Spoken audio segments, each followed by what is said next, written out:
Hello everyone.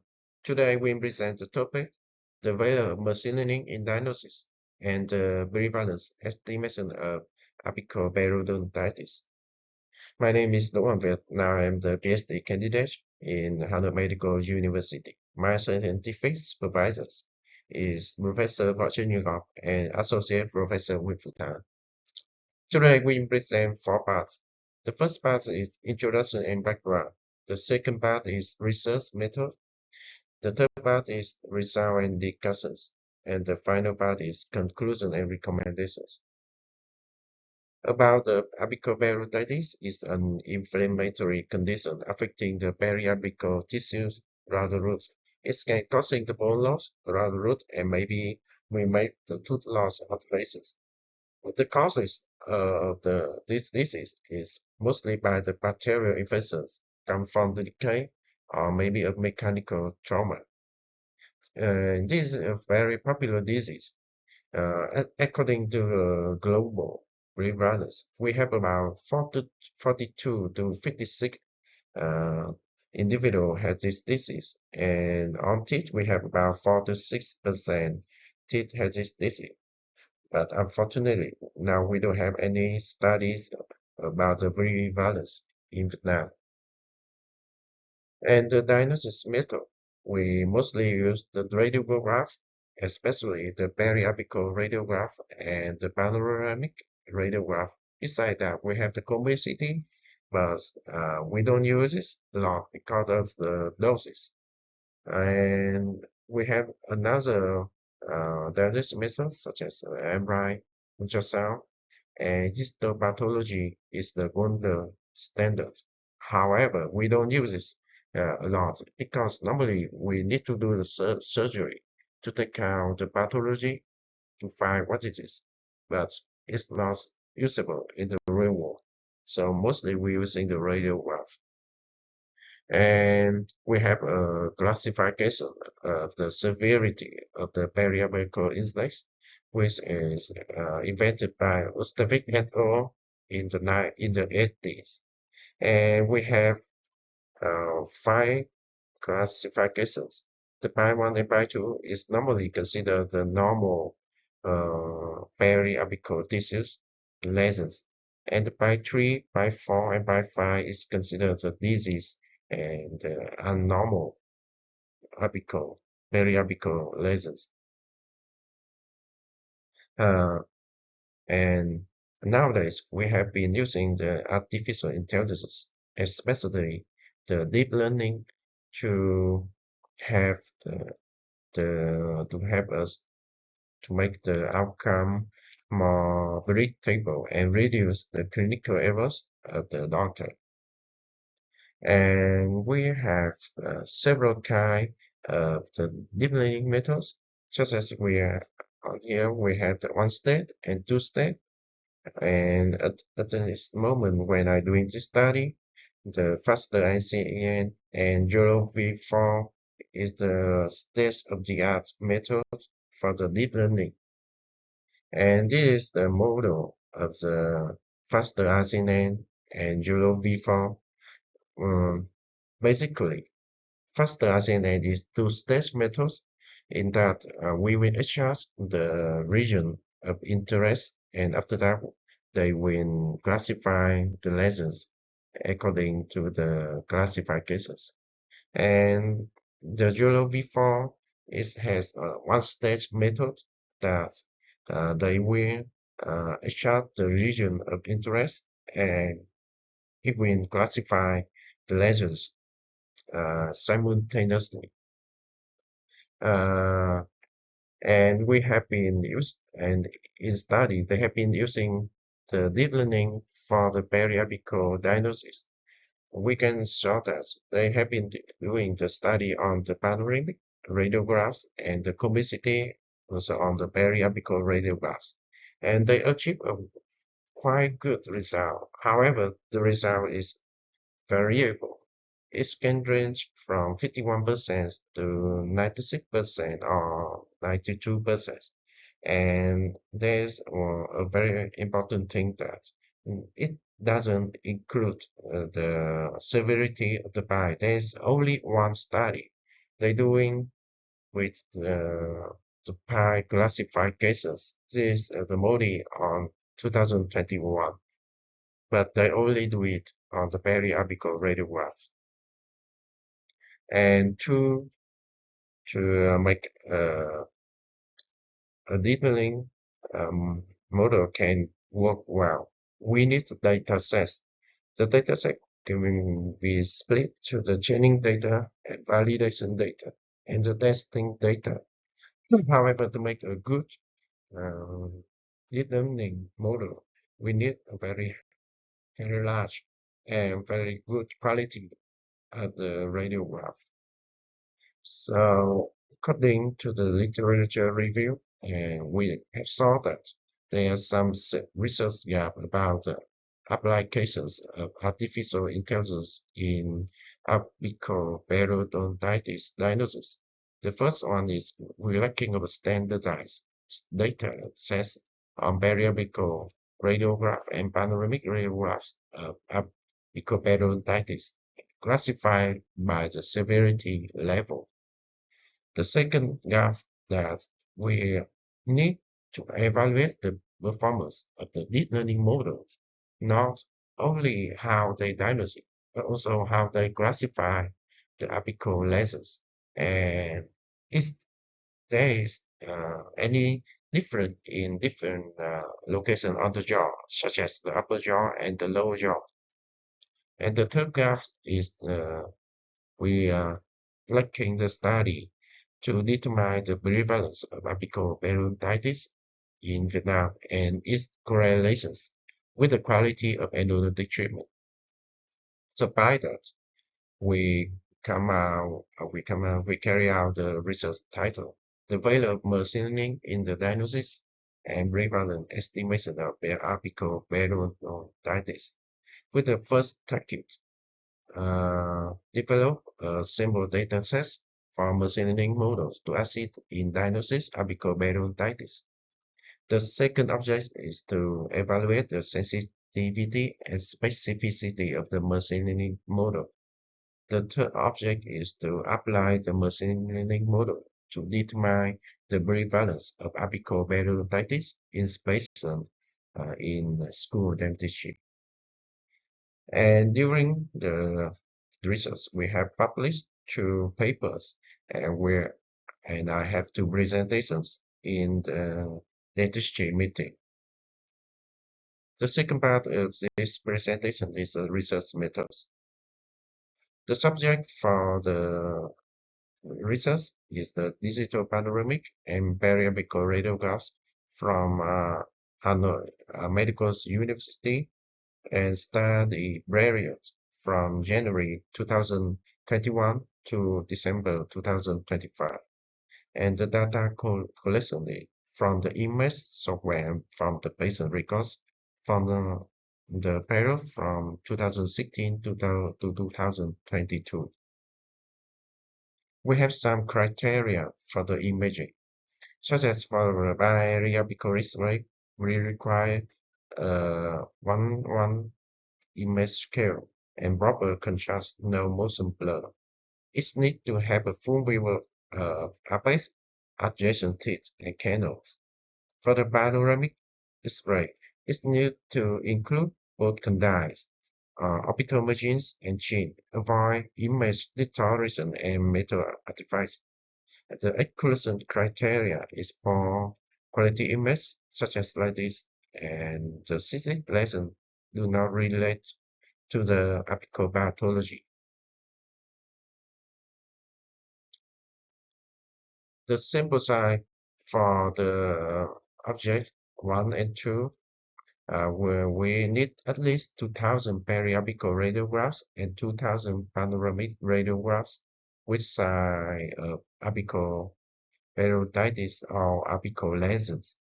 Actually, we have collected more than 2,600 periapical radiographs and nearly 4,000 panoramic radiographs with apical lesions.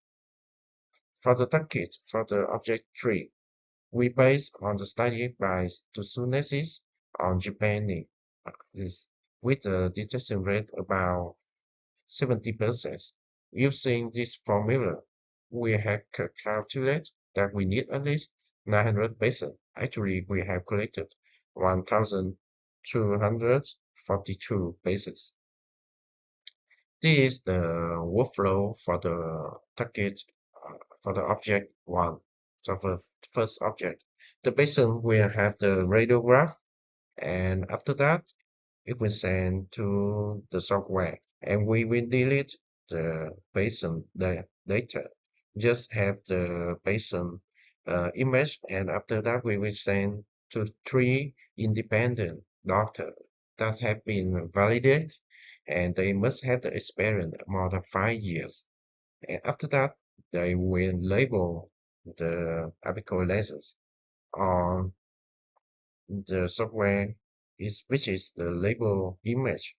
And after that, we will and summarize the results and send it to the artificial uh, engineer, and they will augment the image by the rotations, uh, flip or adding noise. And after that, they will store it in the storage.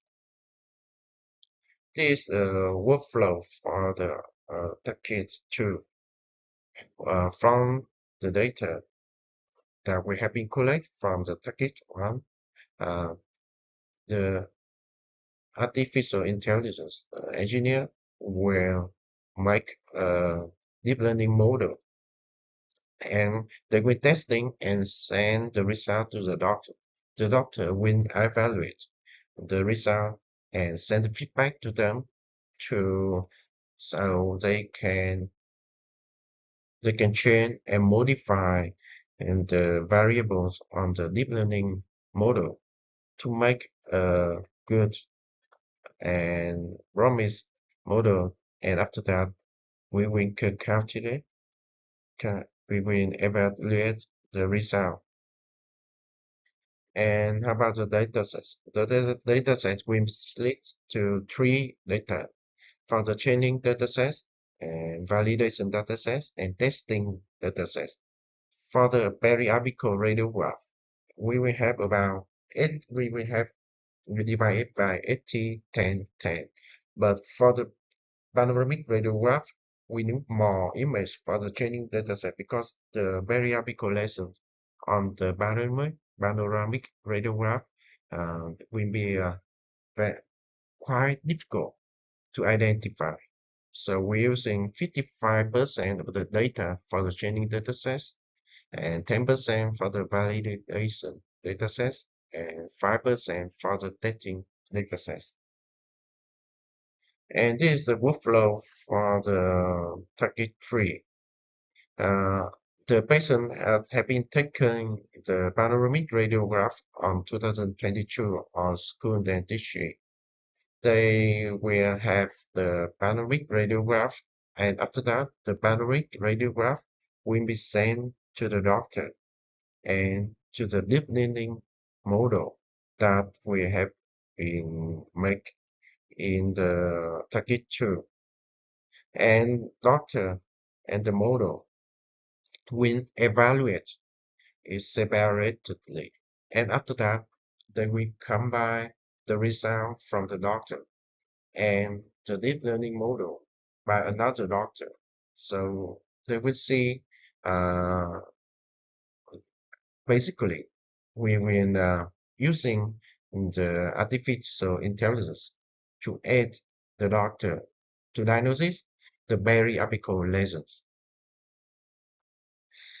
About the study tools and variables, using the metrics of the sensitivity, specificity, and the accuracy. We will using the RB data for the data entry and analysis by the SPSS version 22. For reliability, we will using the metrics ICC intra-class correlations called efficiency. To control the bias, we need to train and validate the evaluators, and we have a standard protocol to follow. We have some variables, such as the age and the size, uh, number of the tooth, periapical lasers, according to the by Ostavic et al. And we have some metrics and variable for the endodontic treatment quality. The third part is the result and discussions. This is the distribution of radiograph by the apical lasers. On periapical radiograph, we have about 27% of radiograph that have the apical periodontitis. It's similar to the panoramic radiograph, and we have been collect about 9,700 periapical radiograph, and we have about 14,000 panoramic radiograph.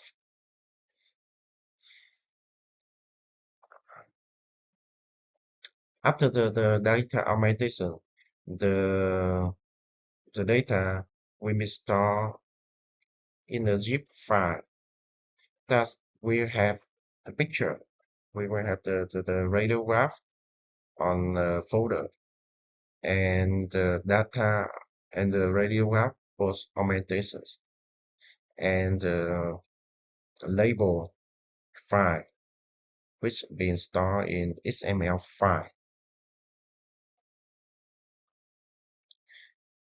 And this that's this is the target tool. We have the diagnosis result by apical periodontitis by deep learning model on periapical radiograph. And we have been using two model to diagnosis by apical lasers. We have the faster RCNA, we have the Zero V4. As we can see here, the sensitivity achieved and the fastest RCNA is about 96%, and the specificity is 95%, and accuracy is about 95%. We have a quite good result with faster RCNA.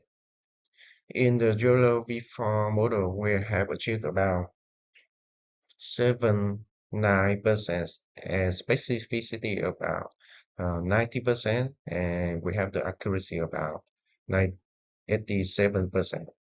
We could see here the result of Jolo V4 is less promised than the faster CNA. This is because the faster CNA are the two-step model. Sometimes it will require uh, more time, and however, it still achieve a better accuracy, uh, especially for the medical image. How about the diagnosis in different locations in the jaw? As we could see here, we have the incisor, we have the premolars, and we have the molars on the upper jaw and the lower jaw. With the Julo V4, we achieve the sensitivity from the 76% to more than 92%, and specificity is around or more than 90%. With faster RCNA, we achieve a better result with about 94% to very good result, 100% on the premolars. And specificity is all about 90%. We could see here what we can find here. With the fast RCNA, we achieve a good result, and we have a similar result in different locations in the jaw. However, with the Jolo V4, the result is better in the premolar, especially the premolar in the mandibular, and it's twice a little bit similar with the factor ICNA, I think it's because of the anatomic, because in the upper jaw we have the nasal cavity, and we have the sinus, which can make the model misdiagnosis with the radiolucency around the apical. And about the diagnosis, the classification of the periapical lesions severity, we could find that from this that with the by tree we have the true prediction about 70%, and by four we have about 50%, and by five with 69% with the GLOV4 model. With the faster RCNA, we have a better result. With the by tree, we have around 89% of the correct correct classifications. And with the by four, we have around 83%, and by five is 91%. The misdiagnosis is highest in the class by tree. We have around 7% is misdiagnosis as the normal apical lesions. We could explain it when we look at this picture. With the bright tree, we have a problem with the misdiagnosis because normally the bright tree, the lesion is quite small. So it can be misdiagnosis as the normal apical lesions by 1 and by 2. With the by 4, we have a more clear image. So, but however, sometimes it can be diagnosis with the by 3 because sometimes we in the by 3, if the lesion is in the middle between the by 3 and by 4, they can be misdiagnosis as a by 3, as we can see on this table.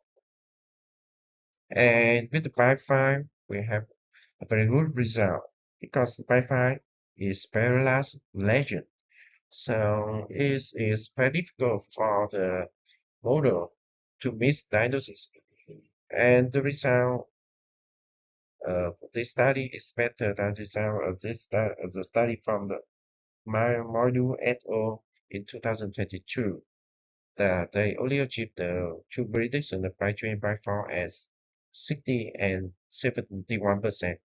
I think the difference is the simple size because in this study we have um, nearly 3,000 images, but on the module study they only have about 300 images, and we know that the dataset is very important for the model to work well.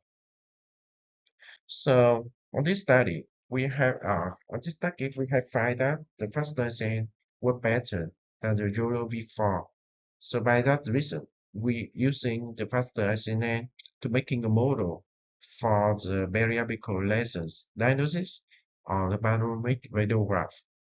And we achieved a good result with it, with the sensitivity is nearly 90%. The specificity is 99%. The difference with the variable radiograph is in the variable radiograph, we only have about 3 to 4 teeth on one image. But on the panoramic radiograph, we have about 28 to maybe 20 to 28 teeth. So we have a lot of normal teeth on one image. So the specificity in the panoramic radiograph is better than the barrier apical radiograph because on the panoramic radiographs we have more normal teeth. But the sensitivity is lower because the quality of the image on the panoramic radiographs, the detail is less clear than the variable apical radiograph. As a diagnosis result of apical periodontitis on the Barwick radiograph, we achieve a good result on the molar, but the result on the incisor and the premolar is not good as the molar. There's two things that we need to think about is the first thing that the incisor on the Barwick radiograph is the less is the least clear image because normally when they taking the radiograph by the radiograph, they they will have a machine taking many picture around the head, and on the incisor they have the overlap of many image, which make the image less clear than the molar area. And on the upper jaw and the lower jaw, we achieve a better result with the upper jaw because oh, sorry, with the lower jaw, because on the upper jaw, we have the sinus and the nasal cavity that make the deep learning model misdiagnosis by the radiolucencies. About the classification result of apical periodontitis severity on the using the faster CNN model. So we could see from this image, we have a good result with the bright tree with ATS to prediction, and by far is 90 to predictions. And we could see here, we have around 10% of failed prediction per battery as the normal apical lasers. But interesting, the by 5, which is the best, which have the best result on the periapical radiograph, now they have the worst result, especially that they have been misdiagnosed as the normal apical lasers. Why? When we look at this, we have find out that the misdiagnosis is mostly on the incisor, because on the incisor, when we look carefully here, we have saw this. This is the apical lesion around the tooth. But we look at another picture here and here. Normally, they will have the radiolucencies around the incisor because of the nasal cavity. Or sometimes when the patient taking the radiograph, they put their tongue in the palate. So it causing the errors in the image. So this will make the model misdiagnosis as a normal one. About the prevalence of apical periodontitis in 2022, we have a high prevalence, which is at the 22%, but it's less than the global study. I think is because of the object going to the patient going to the school dentistry is can they mostly go there for the surgery and orthodontic. It's not really a public study, so it can explain how the prevalence here is lower. And the prevalence of apical periodontitis in different regions is quite similar. It's, it's not it's not different. And the endodontic treatment rate in 2022, we have saw that with the older, they have more endodontic treatment, like the apical lesion prevalence. And the quality endodontic treatment, we have find that if they have a uh, good length, the kind of obturations, they will have less chance to have the apical periodontitis. And if they have a good obturations, they will have less chance of apical periodontitis. But it's not different in the restorations. Uh, the last thing is about the misdiagnosis of the doctor. As we know that in the object tree, we were using the deep learning model to assist the doctor to diagnosis, and somehow the doctors still misdiagnosis, but the model could have to to reduce the errors.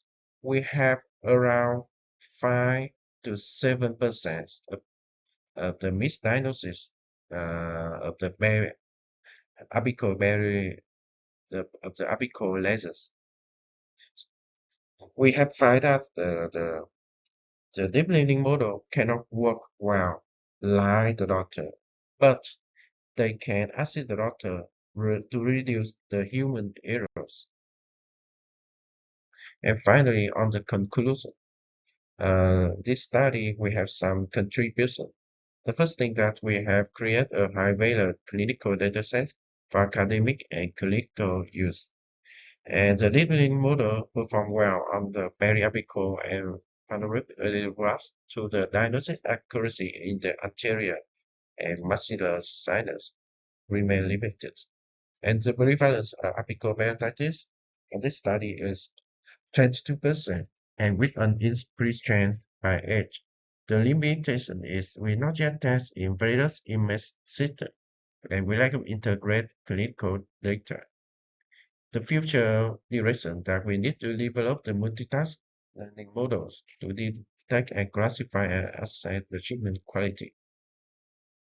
The recommendation for the clinical practice that we enhance the routine radiographic screening for symptomatic apical periodontitis, and we need to encourage the AI-assisted interpretation. For the education and research, we need to integrate AI topic into dental training, promote the multi-center study combining the image and clinical data to develop a diagnosis model. For the health tech development, we need to foster collaborations between the clinicals and AI experts to build a practical AI diagnosis to deployable in dental clinics. And thank you for your listening.